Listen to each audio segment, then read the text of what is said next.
के chairman Imran Khan supreme court के बाहर मीडिया से गुफ्तगू कर रहे हैं। इनको इस चीज की कोई समझ नहीं है। ये है एक फैशिस्ट माइंडसेट जो कल आपके सामने आया है। पहले जब ये पैनामा का केस हुआ, हमने कोशिश की असेंबली में, हमने कोशिश की कि असेंबली के अंदर जवाब तलब किया जाए एक चीफ एग्जीक्यूटिव से।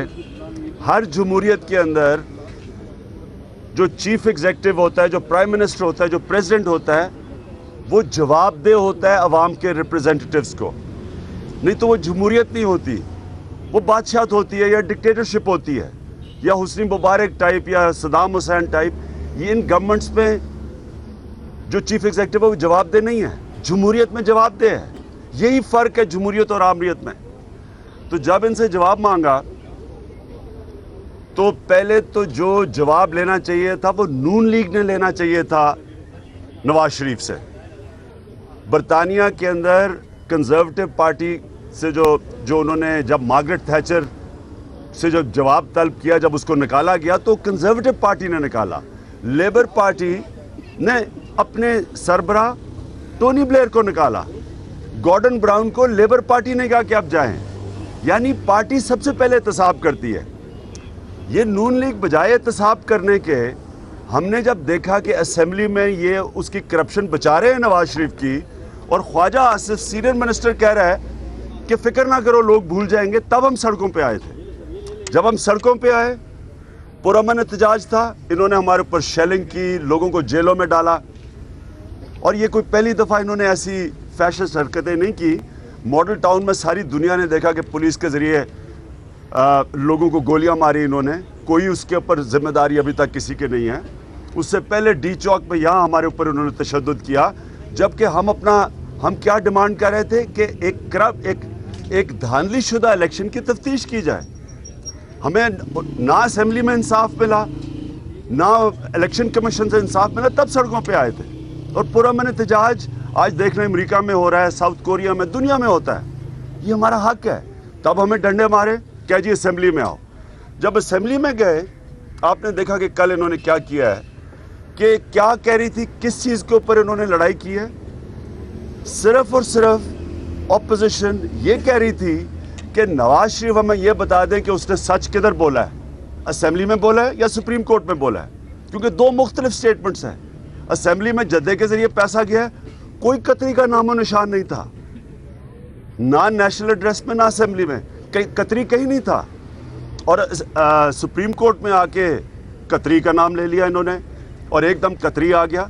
तो हमारा हक है ये पूछना कि नवाज शरीफ हमें बताएं सच क्या है। सारी कौम देख रही है, बता दें सच है किधर, आपने असेंबली में सच बोला है या सुप्रीम कोर्ट में सच बोला है। और उसके ऊपर नून लीग के लोगों ने बजाय एक असेंबली की प्रोसीडिंग्स में आप मौका दें ऑपोजिशन को अपनी बात करने का, इन्होंने जाके जो हरकतें की हैं कल आपके सामने। मैं ये जो नून लीग के ये जो गुंडे हैं, बड़े दिलेरी दिखाई आपने कल। मैं देख रहा था, एक कोई पीछे से आके मार रहा है, कोई इतने ज़्यादा लोग, एक दो लोगों को पकड़ा हुआ है। ये मुझे ये बताएं आप किधर थे साहब जब नवाज शरीफ को धक्के मार के सितंबर में 2007 में जब वो आया था सऊदी अरेबिया से, उसको बाहर भेजा गया।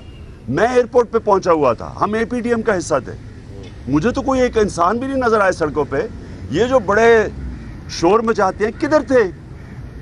दुम दबा के बिलों में घुसे हुए थे। पुलिस को जाके इन्होंने आपको पहले ही दे दिया कि जी हमें डंडा ना मारना, और यहाँ बड़े शेर बने हुए थे। मैं ये ज़रूर कहूँगा कि जो इन नून लीग के लोग, जो इनके जो मेंबर्स हैं, जिनके ज़मीर जिंदा हैं, वो सामने नहीं आ रहे। ये सिर्फ बिके हुए ज़मीर और बेज़मीर लोग जो इनके शरीफ ख़ानदान की चोरी बचाने के लिए ये सिर्फ सामने आते हैं। और ये ना जब मुशर्रफ ने मार्शल लॉ लगाया था 99 में, किधर थे ये? जब लोग मिठाइयाँ बांट रहे थे, किधर थे ये? इतना जलील करके उसको वापस भेजा। जब नवाज शरीफ भी बोलता रहा, जी मुझे कहते कदम बढ़ाओ नवाज शरीफ, हम तुम्हारे साथ हैं। जब मैंने पीछे देखा कोई नहीं था। तो ये किधर थे ये आप? तो कल बड़े मैं देख रहा था कि एक एक को पकड़ के 10-10 लोग बड़े दिलेरी दिखा रहे थे। ये बुज़दिल लोग, ये अनडेमोक्रेटिक लोग, ये बेसिकली ये है नून लीग नवाज शरीफ की। और मैं आखिर में ये कहना चाहता हूँ कि नवाज शरीफ को मैं सिर्फ इसको जेल में डालूं कि लोगों का बेवकूफ़ बनाने के लिए कतरी खत के ज़रिए जो इस कौम की अक्ल को इतना नीचा समझे कि ये बार बार कतरी के खत दिखा रहा है लोगों को, इसी पे जेल में डाल देना चाहिए इसको। यानी ये किस तरह का आदमी है कि लोगों को बेवकूफ़ समझता है। बच्चे स्कूल में इसका मजाक उड़ा रहे हैं कि कतरी खत आ गया जी, वो कतरी में बैठ के यहाँ खत बनता है। वो एक करप्ट आदमी जो कतरी है, इसके ऊपर करप्शन के केसेस हैं। ये वो कतरी है जिसका पनामा में नाम आया हुआ है, इसके ऊपर केस हुए हैं, इसको डील्स दी हुई हैं। वहाँ सैफुर रहमान बैठ के बिजनेस पार्टनर यहाँ डील्स दी हुई हैं इसको, इसलिए वो खत लिखता है। ये यूएई में पहले गए थे खत लेने के लिए, वहाँ उन्होंने खत नहीं दिए, उनको एडवाइस किया गया कि ये फ्रॉड है, फिर ये पहुंचे कतरी के पास। खैर इंशाल्लाह जो अदालत में होगा वो होगा। लेकिन मैं फिर से कहना चाहता हूँ कि जो असेंबली में मुझे कहते थे ना इमरान साहब अब असेंबली में जाएं, आपने असेंबली का हाल देख लिया है। कौन जाना चाहता है ऐसी असेंबली में?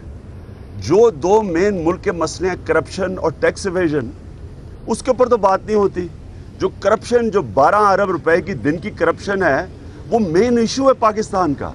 उसके ऊपर बात होनी चाहिए थी कि मुल्क के सरबराह पे चार्जेस हैं और उसके ऊपर डिबेट होनी चाहिए थी। और आपने देखा कि अगर ये हाल है, मुझे बताएं इस असेंबली का क्या फ़ायदा है? ऐसी असेंबली को बंद करें।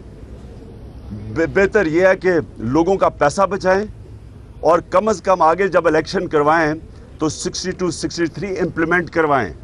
इस तरह के लोगों को आप असेंबली में लेके आएंगे जो खुद भी करप्ट हैं, जिनके ज़मीर भी गलत हैं, जो बददियानतदार हैं, और कहें जी कि इस तरह तो कोई आएगा ही नहीं असेंबली में। कोई ना है असेंबली में। असेंबली में अगर आपने इस तरह के लोग लेके आने हैं, ये जमहूरियत को नुकसान पहुंचा रहे हैं। जमहूरियत तो तब होती है जब आप सारी दुनिया के अंदर ईमानदार लोगों को लेके आते हैं असेंबली में, ताकि वो लोगों के पैसे की हिफाजत करें।